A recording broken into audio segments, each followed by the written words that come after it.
Hello friends. In next few minutes we will be discussing about the psychiatrist's perspective of sleep medicine. When I started my career in sleep medicine, I was asked by a number of different specialists. You are a psychiatrist. What do you have to do in sleep medicine?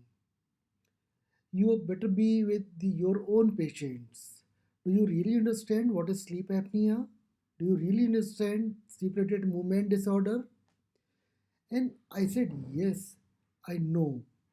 So, actually, when we look at the sleep medicine, this is a branch which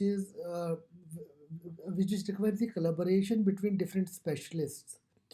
These specialists are pulmonologists, ENT specialists, psychiatrists, neurologists, maybe at times we can say the maxillofacial surgeons.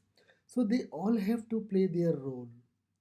And one of the reason is that the disorders that fall under the purview of sleep medicine, they are coming from all these different specialties. So I have organized this talk in various sections. So first we will talk about the development of sleep medicine. Then we will discuss about the sleep problems that we see in patients who are suffering from psychiatric disorders.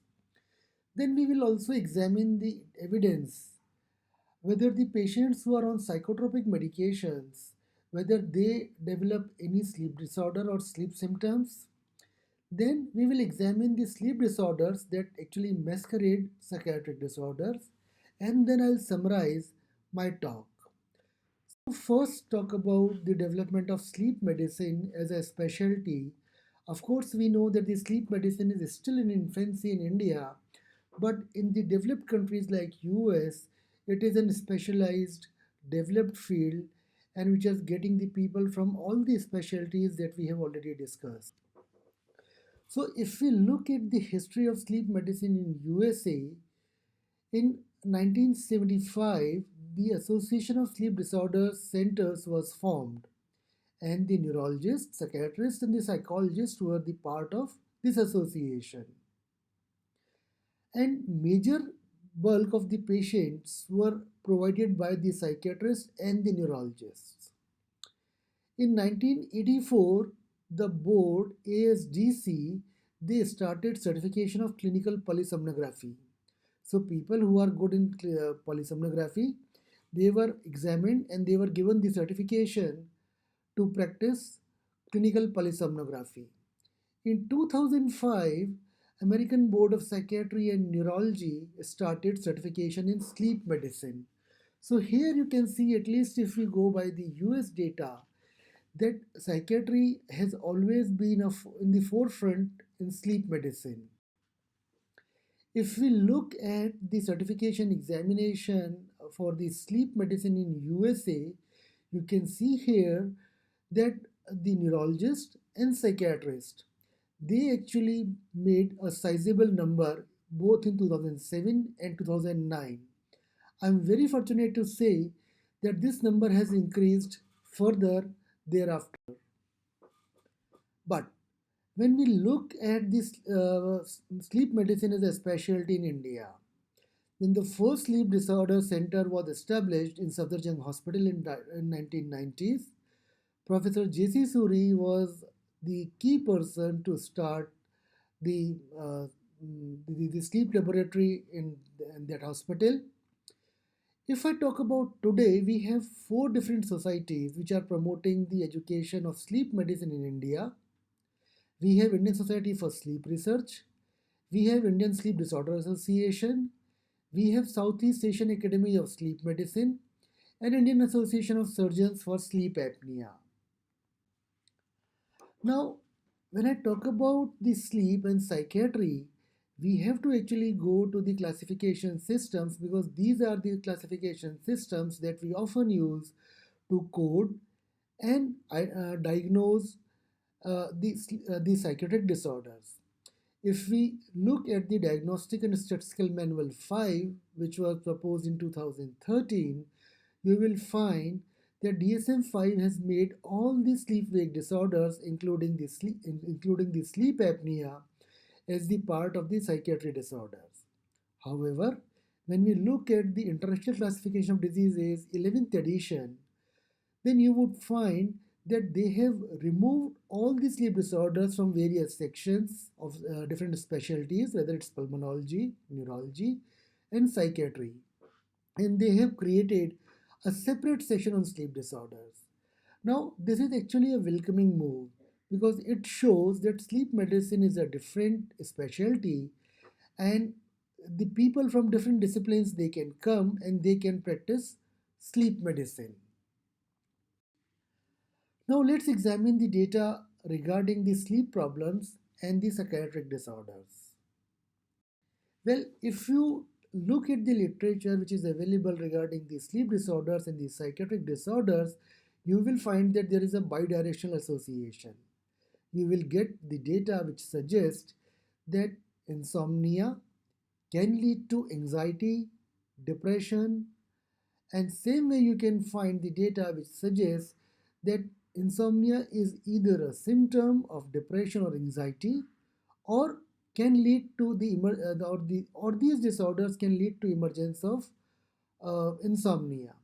Similarly, along with many psychiatric disorders, there is a change in the sleep architecture, and that can actually give rise to number of other sleep disorders, including the hypersomnia, sleep-related movement disorders, and parasomnia. When it comes to the sleep apnea, we all know that certain psychiatric disorders, for example, we talk about opioid use disorder, they can give rise to central sleep apnea. Similarly, a high rate of obstructive sleep apnea has been found in the patients suffering from various psychotic disorders like schizophrenia, bipolar disorder, and many other disorders. So we can see here that the sleep disorders and the psychiatric disorders, they at times have a bidirectional relationship where they increase the chances of each other.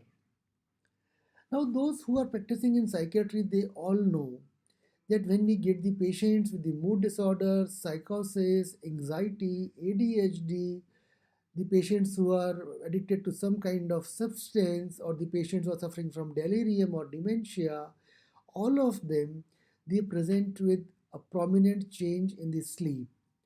Of course, when it comes to the mood disorders and the substance use disorders, we can safely say that all the patients who are suffering from mood disorders, substance use disorder, and anxiety disorders are not having sleep as a major complaint, but a few of them. Now, why few of them suffer from sleep disorders is something which we need to really find out through future research. Now, uh, so there has been substantial literature which suggests that insomnia can give rise to psychiatric disorders. Here I am quoting two meta-analyses. First meta-analysis was done by the Licking et al., and they included the studies which were prospective in nature, and the mean follow-up in the studies was around 60 months, and the pooled analysis showed that insomnia doubles the risk of depression in future. So that means that even if a person is suffering from insomnia, that should not be taken lightly because it can give rise to other disorders. Similarly, another meta-analysis where the mean follow-up was again 61 months, it showed that the insomnia increases the odds for depression, anxiety, alcohol abuse, and psychosis, and the figure given in the parenthesis are the odds which are which show that there is an increased odd for these psychiatric disorders. Now, when it comes to the addiction, we all know that there is a close association between psychiatric disorders and the addiction. People who are suffering from addiction, they actually show poor sleep during the intoxication phase, during the withdrawal phase, and during continuation phase. So this meta-analysis showed that people who are suffering from tobacco, they have difficulty with the sleep efficiency, they have reduced total sleep time, their sleep wake phase shifts to the later time, so that means they go to bed at late in the night and they wake up late in the morning. And during the day, they have a great difficulty in paying attention to whatever work they are doing. Similarly, if we look at the alcohol, in addition to the four the different domains of the sleep that we have already discussed in relation to tobacco, these patients they also complain of poor satisfaction with the sleep. That means they suffer from poor quality sleep. And secondly, the regularity of their sleep is also disturbed. Same thing we see with the marijuana, where there is the people who are using the marijuana, they have poor efficiency of the sleep. That means even when they are sleeping, then they are not getting optimal sleep in the bed. Then their sleep time is reduced. They feel difficulty in concentrating during the day. Now, friends, this actually shows that how deleterious can these substances be on your sleep beside all other health effects and the cognitive and the emotional effects they have on your body and brain. Now, coming to the obstructive sleep apnea, a meta-analysis found that the patients who are suffering from major depressive disorder, so 30% of them they actually show signs of depression, obstructive sleep apnea. Now, always remember, friends, as we will discuss in subsequent slides, the obstructive sleep apnea itself can be mistaken for major depressive disorder in a sizable number of patients. Secondly, nearly 1 in the 4 patients suffering from bipolar disorder, they suffer from obstructive sleep apnea. According to this meta-analysis, nearly 15% of the patients who are suffering from schizophrenia, they have comorbid obstructive sleep apnea. However, this range varies, and the other meta-analyses have reported that the percentage of the patients with schizophrenia who suffer from obstructive sleep apnea can vary as low as 5% to as high as 90%. And this meta-analysis, which we have shown by the Stubbs et al., it showed that the main predictor for the obstructive sleep apnea in these patients was the high BMI. And we all know the relationship between the obstructive sleep apnea and the obesity. Coming again to addiction. In the previous slide, we discussed that the addiction disrupts your sleep architecture, your sleep quality, sleep duration, and sleep timing. But in the recent past, we have come to know that a change in the circadian rhythm can also lead to the addiction.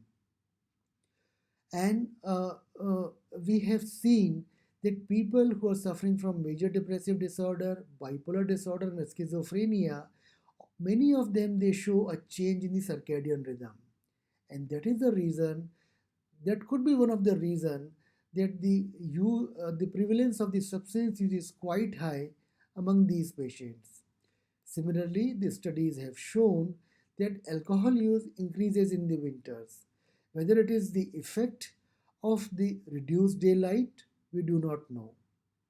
Then the people who are owls, that means who actually prefer to work till late in the night and wake up late in the morning, they actually are prone to develop alcohol use disorder.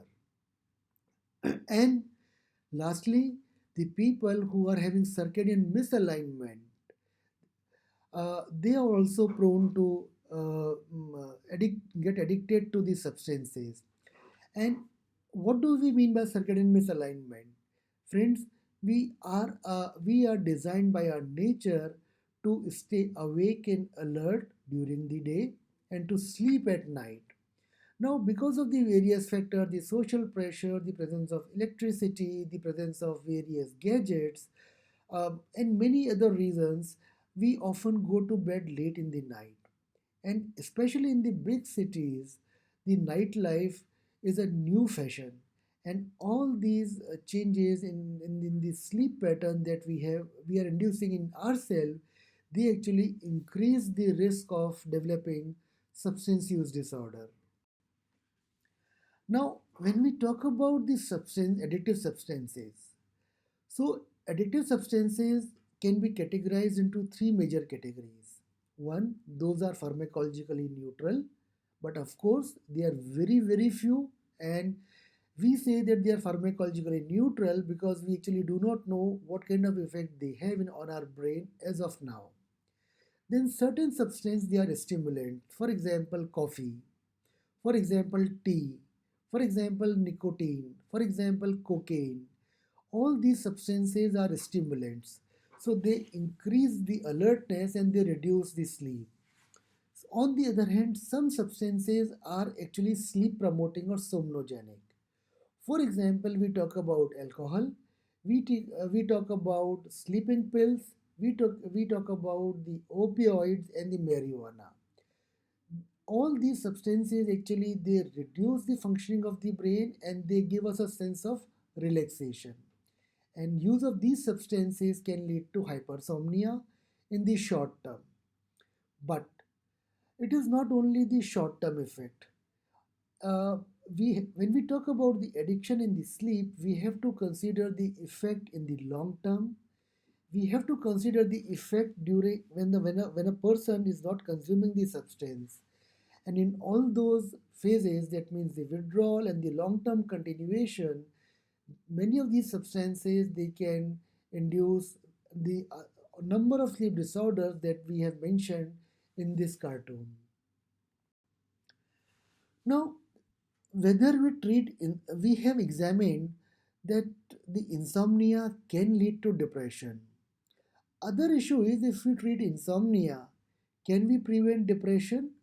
Of course, we do not have any data which suggests that we can prevent the depression, but we have a robust data which suggests that the person who are having insomnia and also depression, in those patients if the insomnia is addressed, their depression also improves.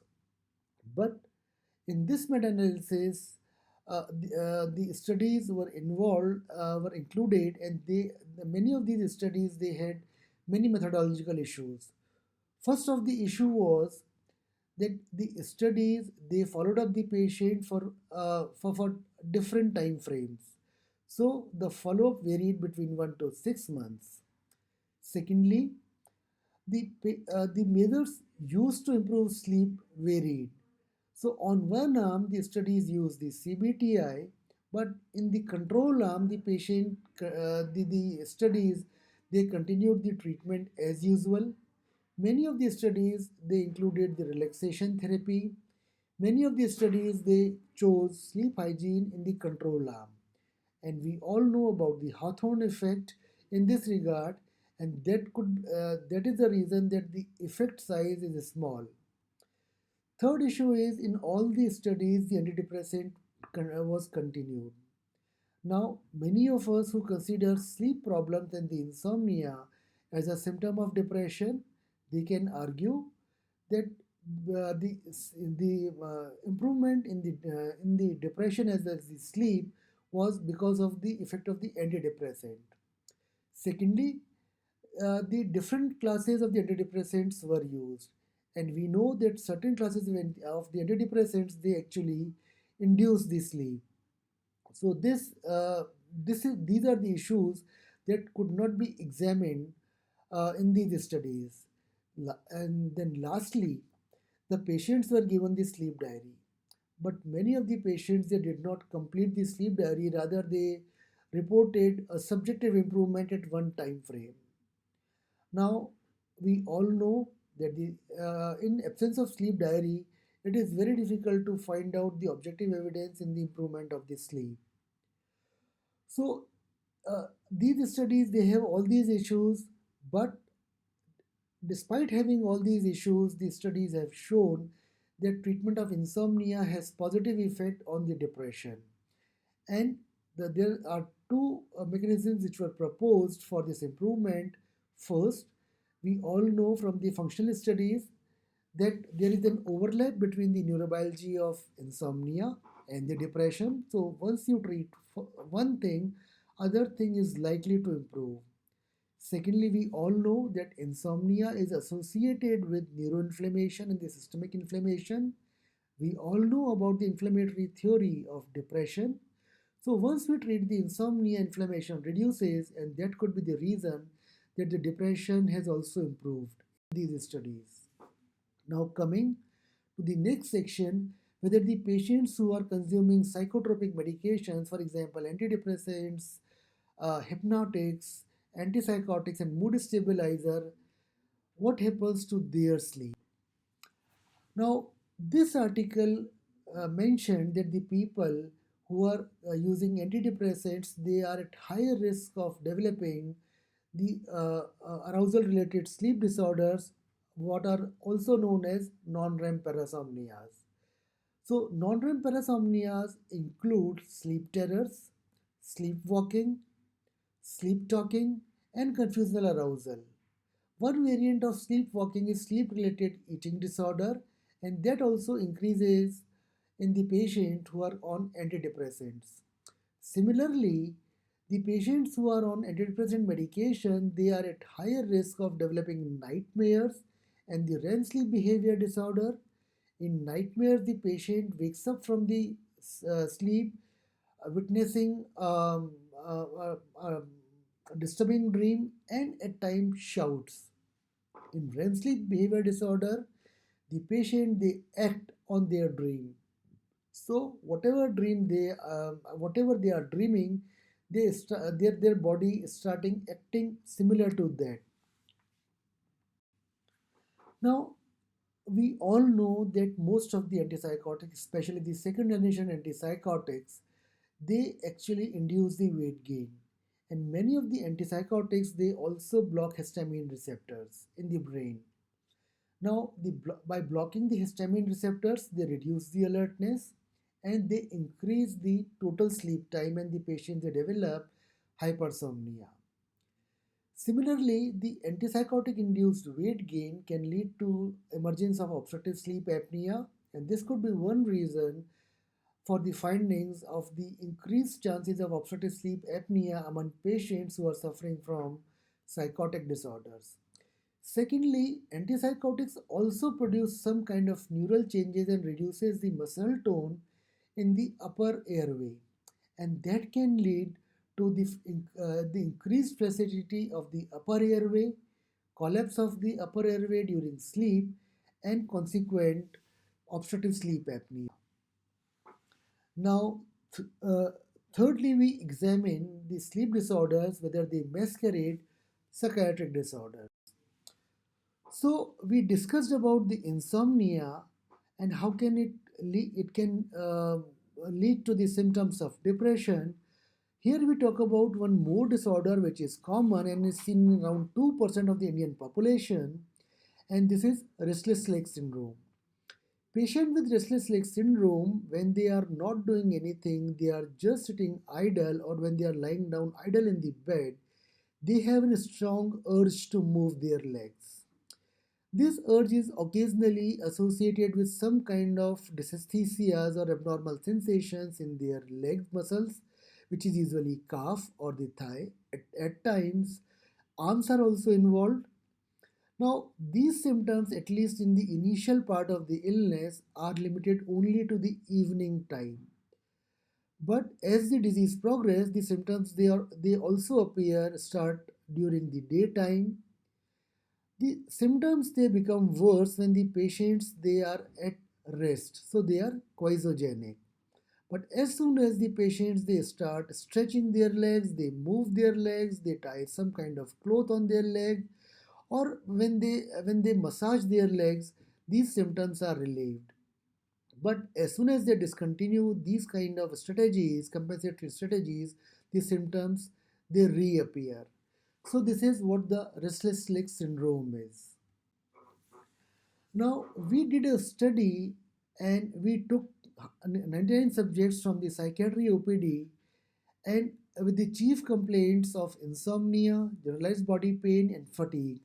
Now, these are the patients who can be diagnosed as either depression or somatoform disorder or chronic fatigue syndrome.